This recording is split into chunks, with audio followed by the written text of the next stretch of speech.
சென்னை கோயம்பேட்டில் விடுதலை சிறுத்தைகள் கட்சி தலைவர் தொல் திருமாவளவன் பத்திரிகையாளர்களை சந்தித்து வருகிறார். நேரலையை பார்க்கிறோம். அதெல்லாம் இல்லை, அதாவது 100% முடிந்ததால் தான் வெளியிட்டு இருக்கிறார்கள். நாங்கள் இருக்கும்போது தானே வெளியிடுறாங்க, நாங்கள் இல்லாத போது வெளியிட்டாதான் உங்களுக்கு சந்தேகம். நாங்கள் இருக்கும் போதே வெளியிட்டு இருக்கிறார்கள்.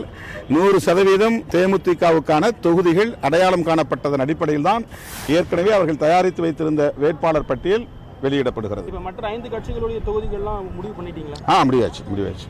கையொப்பம் இடுவதற்காக வைகோ வர வேண்டும். அவர் இன்றைக்கு வேலு நாச்சியார் நாட்டிய நாடக பணியில் இருக்கிறார். நீங்களும் நாடகத்தை கண்டுகளிக்கலாம். நாங்க எல்லா தலைவரும் அவர் கேப்டன் விஜயகாந்த் உட்பட நாங்கள் அத்தனை பேரும் அந்த வேலு நாச்சியார் நாட்டிய நாடகத்தை பார்ப்பதற்காக போய்கொண்டிருக்கிறோம்.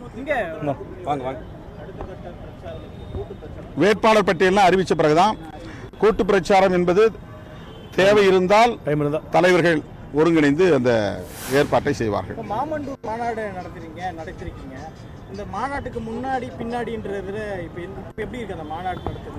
மாநாட்டுக்கு பிறகு இன்னும் பல மடங்கு கூடுதலான எழுச்சி உருவாகி இருக்கிறது. மக்கள் மத்தியிலே நல்ல வரவேற்பு கிட்டி இருக்கிறது. இந்த கூட்டணி ஒரு வெற்றி கூட்டணி என்கிற நம்பிக்கை வளர்ந்திருக்கிறது. கேப்டன் போயிட்டாரா?